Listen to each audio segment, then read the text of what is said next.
Hello aspirants, welcome to White Page Academy. This is Mansoor. So మనం ఈ సిరీస్లో ఏం చేద్దామంటే రీసెంట్గా కరెంట్ అఫైర్స్ సిరీస్ ఏదైతే ఉంటుందో అంటే లాస్ట్ 1 year జరిగిన కరెంట్ అఫైర్స్ ఏవైతే ఉంటాయో అందులో జాగ్రఫీకి సంబంధించిన కరెంట్ అఫైర్స్ ఎక్స్క్లూజివ్గా మనం ఈ సెషన్స్లో అనేది కవర్ చేయడం జరుగుతుంది. అండ్ ఇక్కడ ఏవైతే కరెంట్ అఫైర్స్ డిస్కస్ చేస్తామో ఈ కరెంట్ అఫైర్స్తో పాటు స్టాటిక్ సిలబస్ ఒకవేళ ఆ కరెంట్ అఫైర్స్లో ఉన్న టాపిక్కి సంబంధించిన సిలబస్ ఏదైనా ఉంటే దాన్ని కూడా కవర్ చేసుకుంటూ అండ్ ఒకవేళ కనుక కరెంట్ అఫైర్స్లో జరిగే ఈ జాగ్రఫికల్ ఈవెంట్స్ ఏమైతే ఉంటాయో వాటికి ఖచ్చితంగా ఏదో ఒక రీజన్ అయితే ఉంటుంది. రీజన్ లేకుండా ఈ జాగ్రఫికల్ ఈవెంట్స్ అనేవి జరగవు. ఓకే, సో ఈ సిరీస్లో మనం ఏం ఫోకస్ చేస్తామంటే నెంబర్ 1 కరెంట్ ఈవెంట్స్ అండ్ దాని వెనకాల ఉన్న రీజన్ అది కూడా ఇక్కడ కవర్ చేయడం జరుగుతుంది. ఓకే, సో ఇంకా లేట్ చేయకుండా ఇవాళ టాపిక్ కనుక మనం గమనిస్తే ఇవాళ టాపిక్ వచ్చేసి we will be discussing about offer triangle. So ఈ అఫర్ ట్రయాంగిల్ అంటే ఏంటి, సో ఈ అఫర్ ట్రయాంగిల్ ఎక్కడుంది, ఏ జాగ్రఫికల్ లొకేషన్లో ఉంది, ఈ అఫర్ ట్రయాంగిల్ యొక్క ఇంపార్టెన్స్ ఏంటి అండ్ ఈ లాస్ట్ 1 year కరెంట్ అఫైర్స్లో ఈ అఫర్ ట్రయాంగిల్ గురించి ఎందుకు డిస్కషన్స్ జరుగుతుంది ఒకసారి మొత్తం క్లియర్ కట్గా అనాలిసిస్ చేసుకుందాం. సో ఒకసారి గమనిస్తే ఈ అఫర్ ట్రయాంగిల్ అనేది మనకి ఆఫ్రికన్ కాంటినెంట్లో కనిపిస్తుంది. ఎక్కడ కనిపిస్తుందమ్మా, ఆఫ్రికన్ కాంటినెంట్లో కనిపిస్తుంది. సో ఇక్కడ బోర్డు మీద నేను ఒక మ్యాప్ డిస్ప్లే చేస్తున్నాను. ఇక్కడ కనుక ఒకసారి మనం గమనిస్తే ఇక్కడ మనకి అరేబియన్ ప్లేట్ ఉంటుంది అండ్ ఇటువైపు మనకి ఆఫ్రికన్ ప్లేట్ ఉంటుంది అండ్ ఇక్కడ మనకి ఇథోపియన్ ప్లేట్ ఆర్ ఎల్స్ దాన్నే మనం సోమాలియన్ ప్లేట్ అని చెప్పి పిలుస్తాం. అండ్ జనరల్గా ఇది కరెంట్ అఫైర్స్లో రావడానికి మెయిన్ రీజన్ ఏంటయ్యా అంటే ఈ జియాలజిస్ట్స్ సో కాల్డ్ జియాలజిస్ట్స్ ఎవరైతే ఉంటారో వీళ్ళు ఇన్ జనరల్గా ఎవ్రీ ఇయర్ కొన్ని డిస్కవరీస్ అనేది చేస్తూ ఉంటారు. సో వీళ్ళు రీసెంట్గా చేసిన డిస్కవరీలో వీళ్ళు ఏం ఐడెంటిఫై చేశారంటే ఈ అఫర్ ట్రయాంగిల్ జోన్ ఏదైతే ఉందో ఇక్కడ మనకి ఒక న్యూ ఓషన్ అనేది రాబోతుంది అని చెప్పి వీళ్ళు ఐడెంటిఫై చేయడం జరిగింది. ఈ న్యూ ఓషన్ అనేది ఎప్పుడు వస్తుంది, నెక్స్ట్ 5 yearsలో వస్తుందా ఆర్ ఎల్స్ నెక్స్ట్ 10 yearsలో వస్తుందా, కాదు. ఈ న్యూ ఓషన్ అనేది ఇది ఫామ్ అవ్వడానికి మనకి ఒక 5 to 10 million years వరకు పడుతుంది. సో ఇప్పటి నుంచి ఒక 5 to 10 million years తర్వాత ఈ ట్రయాంగిల్లో ఎక్కువ ఫార్మేషన్ జరుగుతుంది అండ్ ఈ అఫర్ ట్రయాంగిల్లో మనకి ఒక కొత్త ఓషన్ అనేది రాబోతుంది.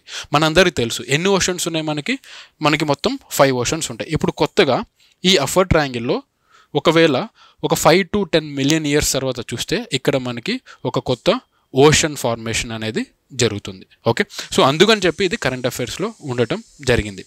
సో ఇప్పుడు మనం యాజ్ అన్ ఆస్పిరెంట్గా ఏం తెలుసుకోవాలయ్యా అంటే ఇక్కడ ఈ కొత్త ఓషన్ ఫార్మేషన్ అనేది ఎందుకు జరుగుతుంది అండ్ ఈ ఓషన్ ఫార్మేషన్ వెనకాల ఉన్న ప్రాసెస్ ఏంటి, ఏ థియరీ ద్వారా మనకి ఈ ఓషన్ ఫార్మేషన్ గురించి తెలుస్తుందో ఒక్కసారి జాగ్రఫీ చదువుతున్న స్టూడెంట్స్గా వెనక్కి వెళ్ళి మనం అండర్స్టాండ్ చేసుకోవాలి. రైట్, సో ఒక్కసారి ఇక్కడ మ్యాప్ గమనించండి. ఇక్కడ మనం మ్యాప్ కనుక గమనిస్తే ఈ ట్రయాంగిల్ జోన్ ఏదైతే ఉందో ఈ ట్రయాంగిల్ జోన్ ఇక్కడ ఆరెంజ్ కలర్లో డిస్ప్లే చేసిన జోన్ ఏదైతే ఉందో దీన్ని మనం అఫర్ ట్రయాంగిల్ అని చెప్పి పిలుస్తాం. అర్థమవుతుందా? రైట్, ఇక్కడ ఈ ట్రయాంగిల్కి పైన ఒకసారి మీరు అబ్జర్వ్ చేస్తే ఇక్కడ మనకి అరేబియన్ ప్లేట్ ఉంది and here we are having African plate and this African plate is also known as Nubian plate. Okay, దాని తర్వాత ఇటువైపు మనకి సోమాలియన్ ప్లేట్ ఉంటుంది. సో ఈ ప్లేట్స్ ఎక్కడైతే బౌండరీస్గా ఫామ్ అవుతున్నాయో ఈ బౌండరీ దగ్గర మనకి ఈ అఫర్ ట్రయాంగిల్ అనే ఏరియాలో అఫర్ రీజియన్లో ఇక్కడ మనకి ఒక 5 to 10 million years తర్వాత ఒక న్యూ ఓషన్ అనేది రావటం జరుగుతుంది.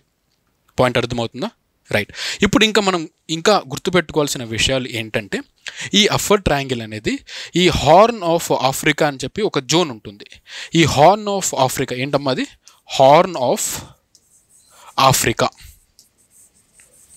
ఈ హార్న్ ఆఫ్ ఆఫ్రికా జోన్లో ఈ ఫార్మేషన్ అనేది జరుగుతుంది. సో ఇక్కడ మనకి ఎగ్జామ్ పాయింట్ ఆఫ్ వ్యూలో గుర్తుపెట్టుకోవాల్సిన విషయాలు ఏంటంటే ఈ హార్న్ ఆఫ్ ఆఫ్రికాలో ఎన్ని కంట్రీస్ ఉంటున్నాయి అండ్ ఈ హార్న్ ఆఫ్ ఆఫ్రికా చుట్టూ ఏమేమి కంట్రీస్ ఉన్నాయో ఒకసారి గమనించాలి.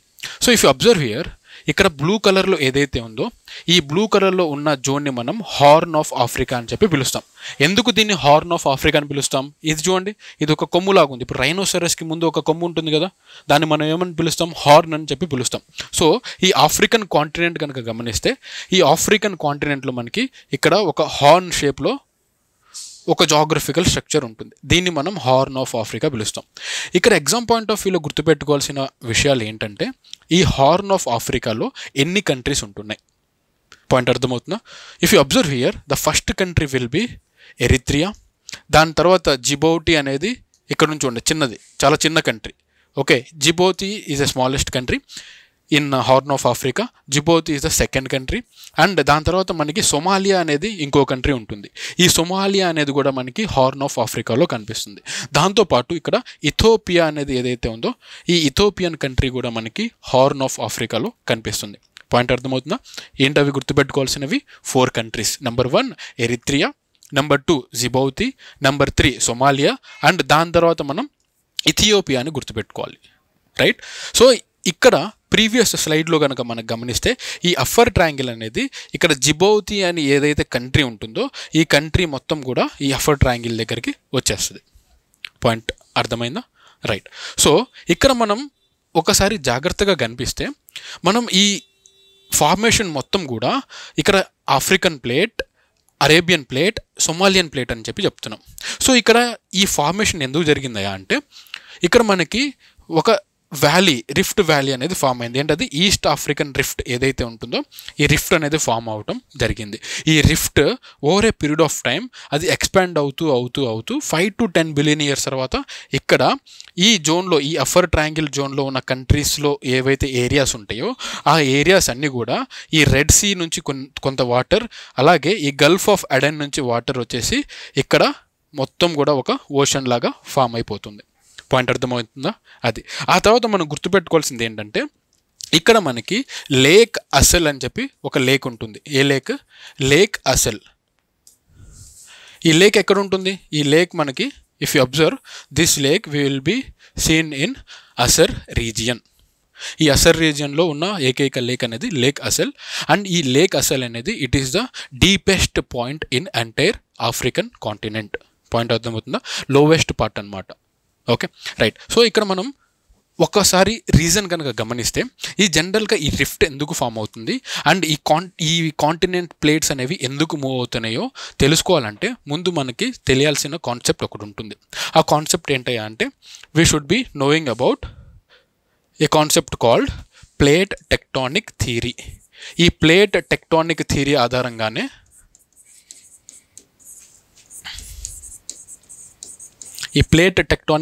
ఆధారంగానే మనం ఈ ప్లేట్ యొక్క మూమెంట్స్ అనేవి జరుగుతున్నాయి అని చెప్పి మనకి తెలుస్తుంది. అండ్ ఈ ఒకసారి అబ్జర్వ్ చేస్తే ఈ ప్లేట్ టెక్టానిక్ థియరీ అనేది మనకి ఏ ఇయర్లో వస్తుందమ్మా? ఈ ఇయర్ కనుక గమనిస్తే 1967లో ఈ ప్లేట్ టెక్టానిక్ థియరీని ప్రపోజ్ చేస్తారు. ఈ ప్లేట్ టెక్టానిక్ థియరీని 1967లో ఎవరు ప్రపోజ్ చేస్తారు, ఎవరు సజెస్ట్ చేస్తారంటే ఇద్దరు సైంటిస్టులు సజెస్ట్ చేస్తారు. ఎవరు? ఒకరు మెకెంజీ అండ్ పార్కర్. వీళ్ళిద్దరు ఏం చేస్తారంటే ఈ థియరీని సజెస్ట్ చేస్తారు. ఆ తర్వాత మనకి 1967 తర్వాత 1968లో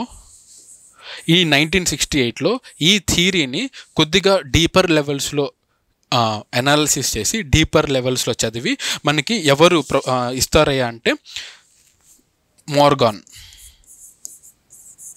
ఈ మోర్గాన్ అనే ఆయన he will be outlining this plate tectonics theory. బాగానే ఉంది.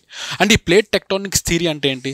ఈ జనరల్గా మనకి ప్లేట్ టెక్టానిక్స్ థియరీ తెలియాలంటే అంతకంటే ముందు మనకి 3 కాన్సెప్ట్స్ తెలియాలి. ఏంటా concepts? Concept number 1 continental drift theory.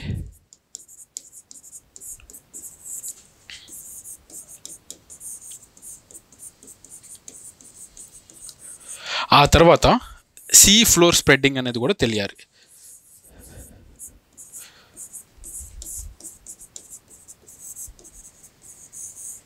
ఆ తర్వాత 3ది ఉంటుంది, అదేంటంటే కన్వెక్షన్ కరెంట్ థియరీ అంటారు. సో ఈ 3 థియరీ మీద బేస్ చేసుకొని మనకి ఈ ప్లేట్ టెక్టానిక్ థియరీ అనేది ప్రపోజ్ చేయడం జరిగింది. సో జనరల్గా ఈ ప్లేట్ టెక్టానిక్ థియరీ కనుక అబ్జర్వ్ చేస్తే ఈ ప్లేట్ టెక్టానిక్ థియరీ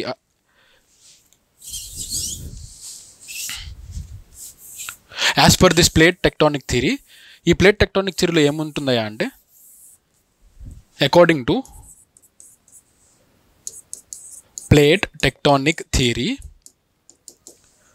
జనరల్గా ఇఫ్ యు అబ్జర్వ్, మన ఎర్త్ ఏదైతే ఉంటుందో ఈ ఎర్త్ అనేది కొన్ని ప్లేట్స్గా డివైడ్ అయి ఉంటుంది అని చెప్తారు.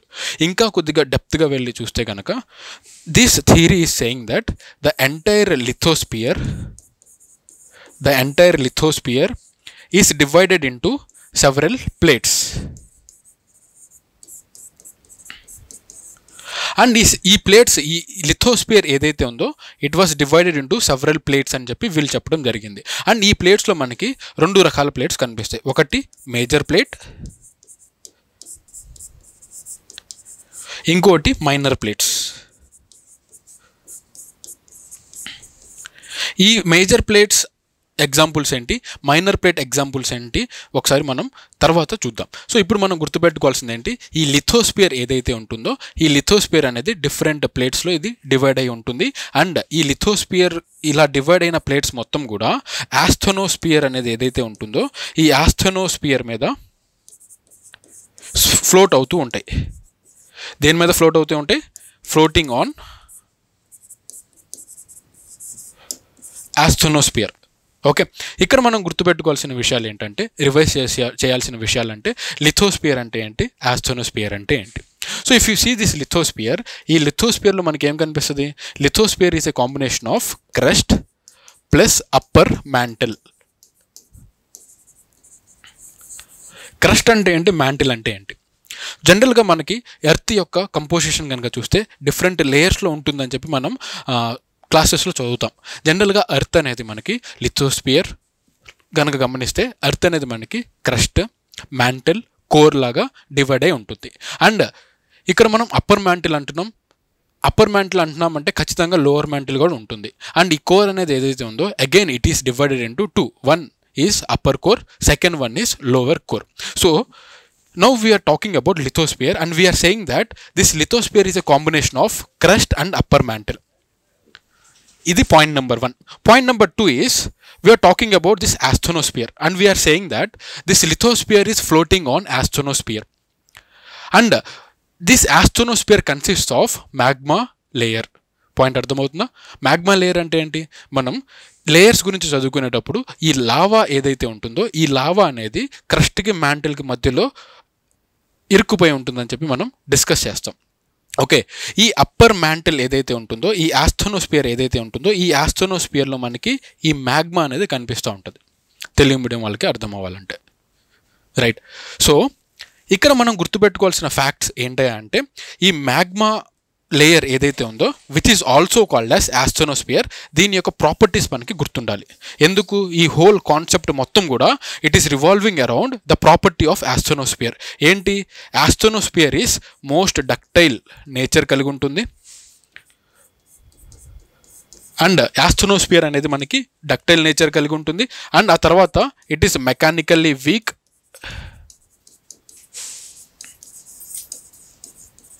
This layer is very mechanically weak and ఆ తర్వాత this layer is having high viscosity.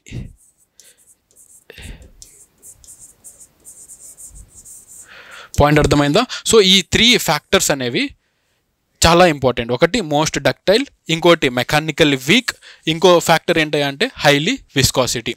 So ఈ lithosphere which is a combination of crust and upper mantle is floating on this asthenosphere. Okay, point అర్థమవుతుందా? Right. అంటే ఈ plate యొక్క మూమెంట్కి ఈ asthenosphere అనేది one of the main reason అనమాట. Right. So దీని తర్వాత మనం చూడాల్సింది ఏంటి అంటే ఈ ప్లేట్స్ ఏవైతే ఉంటాయో ఇందాక మనం మాట్లాడుకున్నట్టు 7 major plates and several minor ప్లేట్స్లో డివైడ్ అయి ఉంటాయి. ఈ 7 మేజర్ ప్లేట్స్ ఏంటి? ఏముంటాయి 7 మేజర్ ప్లేట్స్? మేజర్ ప్లేట్స్ కనుక మనం గుర్తుపెట్టుకుంటే చాలా ఇంపార్టెంట్. 7 major plates. ఈ 7 మేజర్ ప్లేట్స్లో first plate is North American plate,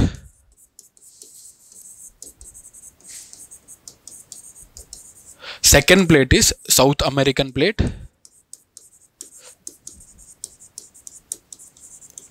and third plate is African plate,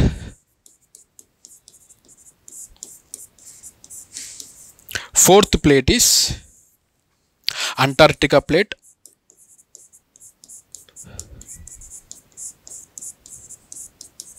and fifth plate is Indo Australian and New Zealand plate. And sixth plate వచ్చేసి Eurasian plate.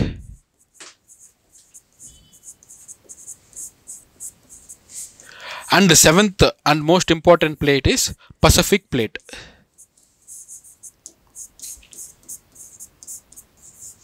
Point అర్థమవుతుందా? అంటే ఏంటి, entire earth was divided into 7 major plates. And ఆ 7 major plates ఏంటయ్యా, ఒకటి north American plate, second south American plate, third African plate, fourth Antarctica plate, fifth Indo Australia New Zealand plate, and sixth Eurasian plate, and seventh Pacific plate. So if you observe all these plates, and ఇంకో విషయం గుర్తుపెట్టుకోవాల్సిన point ఏంటంటే అంటే ఈ plates అన్నీ కూడా 2 విధాలుగా ఉంటాయి. ఒకటి కాంటినెంట్ కలిగి ఉంటుంది ఈ ప్లేట్ మీద, ఇంకోటి ఓషన్ కలిగి ఉంటుంది. అండ్ కొన్ని ప్లేట్స్లో అయితే both continent as well as ocean కూడా ఉంటుంది. పాయింట్ అర్థమైందా? రైట్. సో ఇక్కడ ఇచ్చిన ప్లేట్స్లో ఎంటైర్లీ ఓషనిక్ ప్లేట్ అంటే మనం పసిఫిక్ ప్లేట్ అనేది ఎగ్జాంపుల్గా చెప్పుకోవచ్చు. ఎంటైర్ కాంటినెంట్ కలిగి ఉన్న ప్లేట్ ఏంటి అంటే యురేషియన్ ప్లేట్ అని చెప్పి మనం మాట్లాడుకోవచ్చు. అండ్ మిగిలిన ప్లేట్స్లో కొంత పార్ట్ మనకి కాంటినెంట్ ఉంటుంది అండ్ కొంత పార్ట్ మనకి ఓషన్ కూడా ఉంటుంది. సో ఇక్కడ అబ్జర్వ్ చేయాల్సిన పాయింట్ ఏంటి అంటే మనం కాంటినెంట్ ప్లేట్ అంటున్నాం అండ్ తర్వాత ఓషియానిక్ ప్లేట్ అంటున్నాం. అంటే ఏంటి, జనరల్గా మాట్లాడుకోవాలంటే కాంటినెంట్ ప్లేట్ అంటే it's nothing but continental crust or continental lithosphere కలిగి ఉంటుంది. అంటే ఏంటి, lithosphere which is having continent, తర్వాత lithosphere which is having ocean. So if you see ఇక్కడ ఒకసారి గమనిస్తే ఈ ఓషానిక్ లిథోస్పియర్ కానీ ఆర్ ఎల్స్ కాంటినెంటల్ లిథోస్పియర్లో కానీ ఈ కాంటినెంటల్ లిథోస్పియర్ యొక్క విడ్త్ అనేది ఆర్ డెప్త్ అనేది ఎక్కువగా ఉంటుంది when compared to oceanic lithosphere. Oceanic lithosphere యొక్క డెప్త్ అనేది చాలా తక్కువగా ఉంటుంది, లో డెప్త్. ఓకే. అండ్ ఇక్కడ ఓషియానిక్ క్రస్ట్లో మనకి సిలికా అండ్ అల్యూమినియంతో సంబంధించిన మెటీరియల్స్ జరుగుతాయి. అంటే ఏంటి, దీన్నే మనం సియాల్టిక్ లిథోస్పియర్ అని చెప్పి కూడా పిలవచ్చు. అదే కాంటినెంట్ లిథోస్పియర్ని మనం సిమాటిక్ లిథోస్పియర్ అని చెప్పి పిలుస్తాం. ఎందుకు, బికాస్ సిమాటిక్ అంటే సిలికా ప్లస్ మెగ్నీషియం 2 ఉంటాయి కాబట్టి. పాయింట్ అర్థమవుతుందా? సిమాటిక్ లిథోస్పియర్ అంటే ఏంటి, simatic lithosphere is nothing but continental lithosphere. Sial lithosphere is nothing but oceanic lithosphere. Okay. So ఇవి ఇంపార్టెంట్ పాయింట్స్ గుర్తుపెట్టుకోవాల్సినవి. అండ్ ఇక్కడ ఈ మూమెంట్ ఏదైతే ఉందో మనకి ఆస్ట్రోనోస్పియర్ మీద ఫ్లోట్ అవుతున్నాయి అని చెప్పి చెప్తున్నాం. అండ్ ఈ ఆస్ట్రోనోస్పియర్ మీద ఫ్లోట్ అవ్వడానికి మెయిన్ రీజన్ ఏంటి, the reason behind the floating of these plates on asthenosphere is because of the ductile nature. And ఇంకోటి మెకానికల్ వీక్గా ఉంటుంది ఆస్ట్రోనోస్పియర్ అనేది, ఇంకొకటి మనకి హైలీ విస్కాసిటీ ఉంటుంది. పాయింట్స్ అర్థమవుతున్నాయా? రైట్. సో ఈ మూమెంట్ ఏదైతే ఈ ప్లేట్స్ చేస్తున్నాయో ఇవి over a period of time ఏమవుతాయంటే ఇంచ్ బై ఇంచ్, అంటే ఒకేసారి ఎక్కువ మూమెంట్ జరగదు. So these plates will be moving at a very slow rate. For example not more than millicentimeters. Okay, per year they move not more than millicentimeters. So that is why we are saying that a new ocean is going to form in upper triangle in coming 5 to 10 billion years. Okay, it is not going to happen in 10 years or next 15 years. So it takes time. These plates move at a very slow rate. Okay, the main reason behind this movement is because of the magma layer which is known as astronosphere. Okay, right. So ఇక్కడ ఒకసారి మనం major plates గురించి మాట్లాడటం జరిగింది. మరి minor plates ఏముంటాయి? Minor ప్లేట్స్గా మనం ఎగ్జాంపుల్గా కొన్ని ప్లేట్స్ని చెప్పుకోవచ్చు. చాలా మైనర్ ప్లేట్స్ ఉంటాయి. So first minor plate will be Nazca plate, ఆ తర్వాత second minor plate will be Arabian plate, and third minor plate will be Somalian plate. So ఇలా చెప్పుకుంటూ పోతే there are N number of minor plates. Okay. So if you see ఇక్కడ మనం పిక్చర్లో కనుక గమనిస్తే the entire earth was divided into major plates and minor plates అని చెప్పుకున్నాం. సో ఇక్కడ చూడండి, this is an Eurasian plate. If you see this Eurasian plate is completely made up of continent, and దీని కింద మనకి ఇండియా ప్లేట్ కనిపిస్తుంది. India ప్లేట్లో మనకి continent as well as ocean ఉంటుంది. దాని కింద మనకి ఆస్ట్రేలియన్ ప్లేట్ కనిపిస్తుంది. సో ఇవి రెండు, India plate, Australian plate and New Zealand plate, మూడింటిని కలిపి we are counting as an single plate which is an one of the major plate. దాని తర్వాత ఇఫ్ యూ అబ్జర్వ్ హియర్, మనకి పసిఫిక్ ప్లేట్ ఇటువైపు ఉంటుంది, అండ్ దీనికి జాయింట్గా మనకి వెస్ట్ సైడ్ కూడా పసిఫిక్ ప్లేట్ అనేది ఉంటుంది. And if you observe here we are having North American plate. Again, this North American plate is consisting of both continent as well as ocean. And if you see here, this South American plate, it is also having both continent and ocean. And danto patu, if you observe small plates, here we are having Caribbean plate. ఈ positioning is very very important. చాలా ఎగ్జామ్స్లో ఈ Caribbean plate అనేది a major plates మధ్యలో ఉందని చెప్పి అడగడం జరిగింది. So if you observe this Caribbean plate is sandwiched between North American plate as well as South American plate. And ఇంకా వేరే మైనర్ ప్లేట్స్ కనుక గమనిస్తే, here we are having this Nazca plate. It is very very important minor plate. And if you see the feature of this Nazca plate, it is entirely an oceanic plate. అంటే ఏంటి, ఈ plate పైన మనకి oceanic crust మాత్రమే ఉంటుంది, oceanic lithosphere మాత్రమే ఉంటుంది, continental lithosphere మనకి కనపడదు. And if you observe this Nazca plate, it is sandwiched between south African plate as well as ఇటువైపు మనకి పసిఫిక్ ప్లేట్ ఉంటుంది. పాయింట్ అర్థమవుతుందా? అంటే ఏంటి, మనకి Nazca plate east side we are having South American plate which is having both continent as well as oceanic plate, and west side of Nazca plate we are having Pacific plate which is entirely an oceanic plate. Point అర్థమవుతుందా? So when you are seeing the map, it is very very useful for us.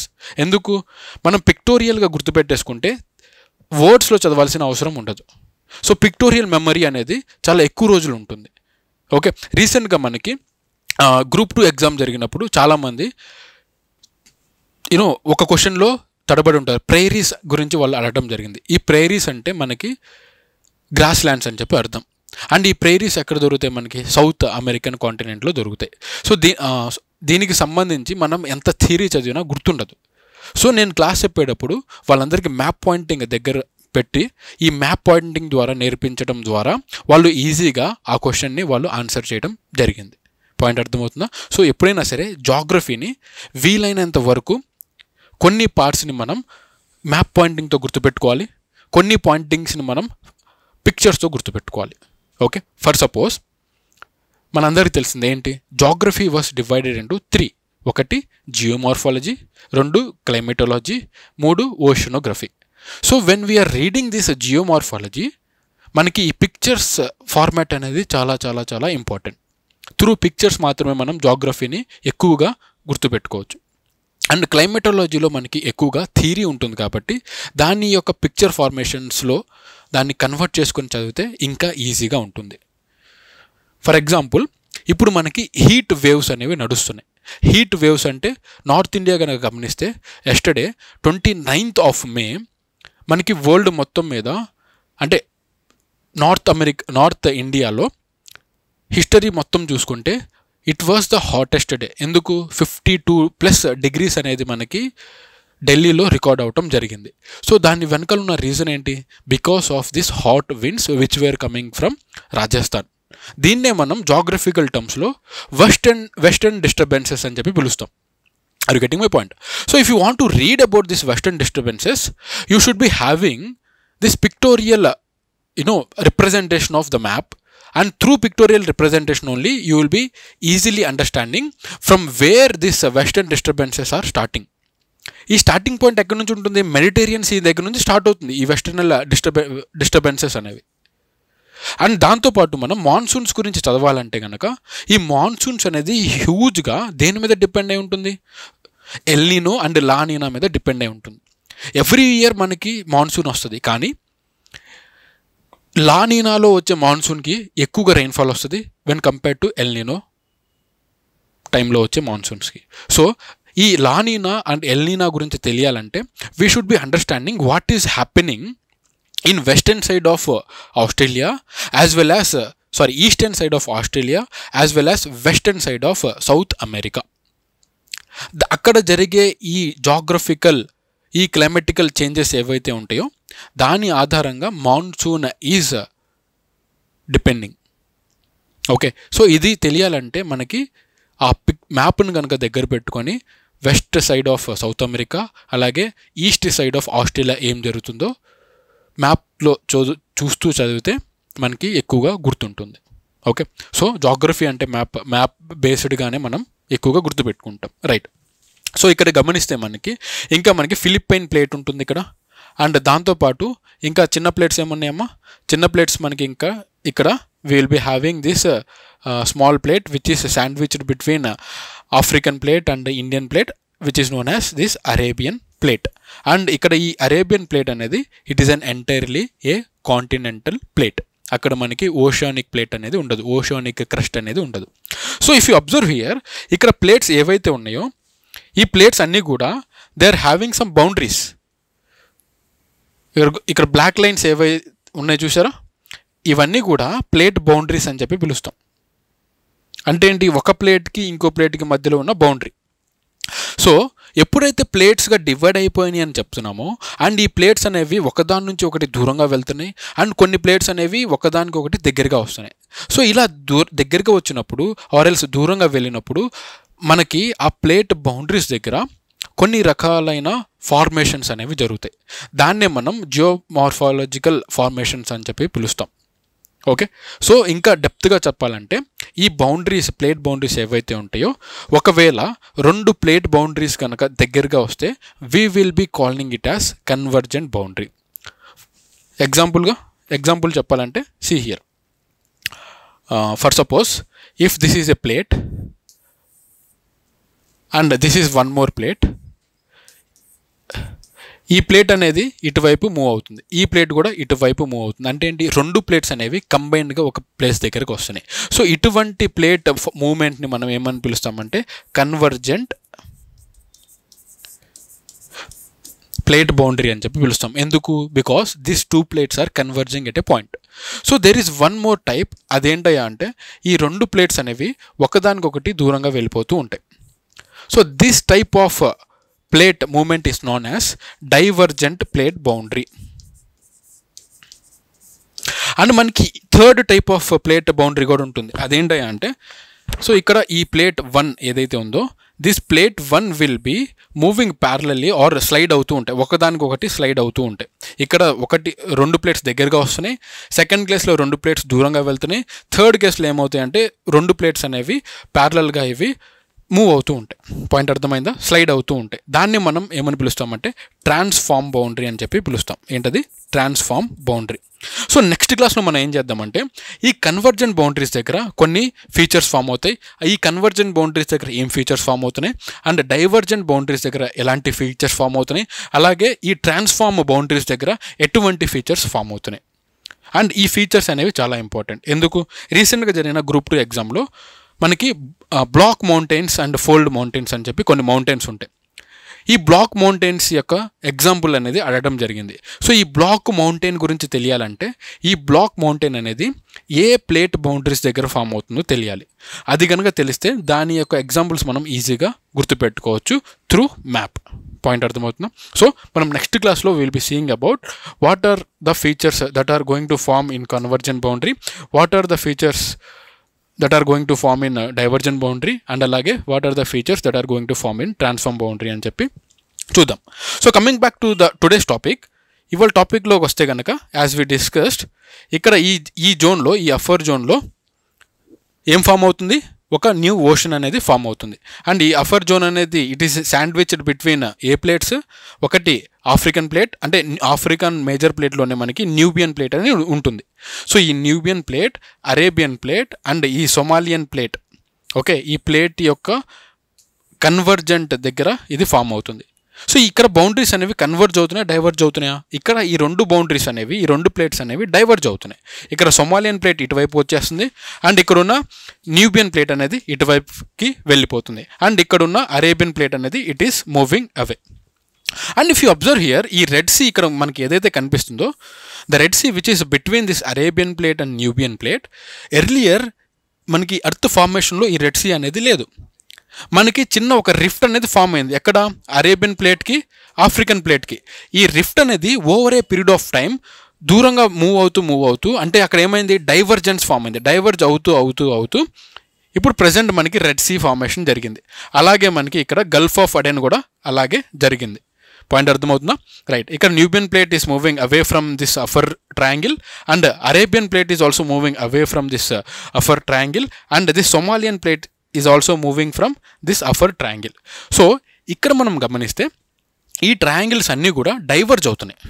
Diverge అంటే దూరంగా జరుగుతున్నాయి. ఇక్కడ దూరంగా జరుగుతున్నాయి కాబట్టి ఇక్కడ మనకి రిఫ్ట్ అనేది ఫామ్ అయింది. రిఫ్ట్ ఫామ్ అవ్వటం వల్ల ఈ స్పేస్ అనేది లోవర్ లెవెల్స్కి వెళ్ళిపోవటం వల్ల రెడ్ సీ నుంచి వచ్చిన వాటర్, అలాగే ఈ గల్ఫ్ ఆఫ్ అడెన్ నుంచి వచ్చిన వాటర్ మొత్తం కూడా ఈ అఫర్ జోన్లో అక్యుములేట్ అయ్యి మనకి ఓషన్ అనేది రావటం జరుగుతుంది అనమాట. ఓకే, ఇది దీని వెనకాల ఉన్న స్టోరీ. పాయింట్ అర్థమైందా? రైట్. సో నేను ఇందాక చెప్పినట్టు ఈ కన్వర్జెంట్ బౌండరీ దగ్గర ఎటువంటి ఫీచర్స్ ఫామ్ అవుతాయి అండ్ డైవర్జెంట్ బౌండరీ దగ్గర ఎటువంటి ఫీచర్స్ ఫామ్ అవుతాయి అండ్ ట్రాన్స్ఫార్మ్ బౌండరీ దగ్గర ఎటువంటి ఫీచర్స్ ఫామ్ అవుతాయి అనే విషయం మనం నెక్స్ట్ క్లాస్లో తెలుసుకుందాం. Thank you so much. Thank you for watching this video.